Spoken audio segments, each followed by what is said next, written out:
Welcome back to The Good Life. We're joined now by Andrew and Libby Gray. Welcome, Andrew. Welcome, Libby. Thank you. Thank you. Great to be here. Great. You two are very well travelled. Tell us about your most recent trip. Well, it was a combination of a small ship cruise from Venice over to Dubrovnik, down the Dalmatian coast, Croatia, Greek islands, Greece itself, over to the west coast of Turkey, up the coast of Turkey, finished in Istanbul, and then a 2-week land-based tour of Turkey, finishing back in Istanbul again. Wow, it sounds incredible. Six weeks. It's good. Great. So Got back about 3 weeks ago. Right. So what do you like about travelling?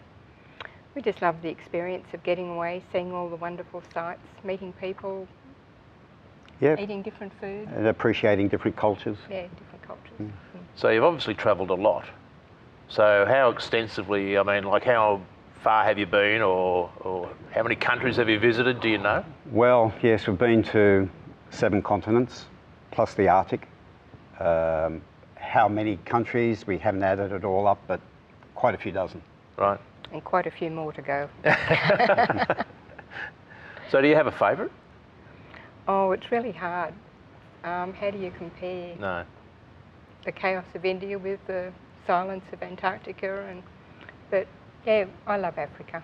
And I love the wildlife. And for me, it'd have to be the national parks in the United States, I think, are pretty up there, but Africa too. Yep. Right. So has this travelling always been part of your life, or is it something that you've sort of grown into as you've got older? Or tell me about that. We had a couple of trips when the kids were still living with us. We went to America and Europe. And then probably 10 years ago, we went to Africa. Actually, we for went the with the first landscape time. photographer Ken Duncan, and that was the start of... And that the travel bug has hit us since then. Now, I understand another passion of yours is photography. Can you tell us something, how you got into that, and is that an integral part of each trip you go on? How I got into it's a long, evolved story, but it basically, like a lot of people, it was when the kids were born, taking photos of them, and then it developed into a passion. I joined Wollongong Camera Club and entered competitions and sort of grew from there. So it's become a real passion, so we combine the two. Travel and photography is a perfect combination, really.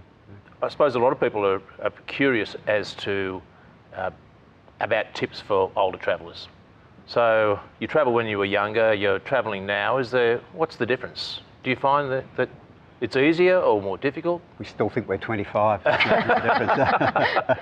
Oh, look, I think the main thing is a couple of tips, would be to travel light. I think that applies no matter what age you are. Yep. Take clothes that you can wash out overnight, that dry overnight, don't need ironing. Yep. Good, sensible, light shoes, but good grip.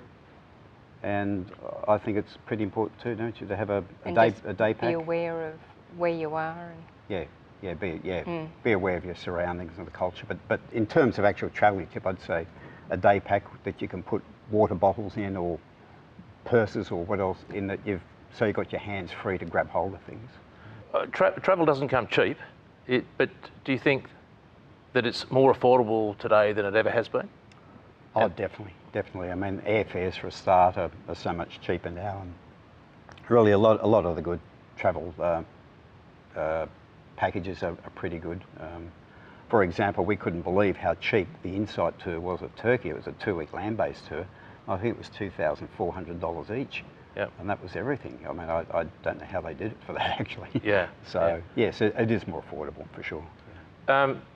Just on that, would you recommend that for older travellers? Or would you recommend the getting on and off a bus, or would you recommend doing your own thing? What do you think? Well, we've done both, haven't we? We've done both. We've done our own thing a lot, particularly in the United States, in England, where it's very easy to get around and everyone speaks English. So we've done our own thing there. But going to a foreign country, certainly something like Insight or those other companies is a good way to go, because everything's done for you. You just turn up, it's done. Yeah. I suppose the thing, doing your own thing, you're on your own time frame. Whereas on a bus tour, you've got your 3 Bs, your bags before breakfast. Yeah. Which, some people like to take it a bit more leisurely in the morning. Yeah, for sure. All right, well, look, thanks so much for coming along and being on The Good Life today. Thank you. You've been very insightful and very helpful with your information for us, and happy travelling in the future.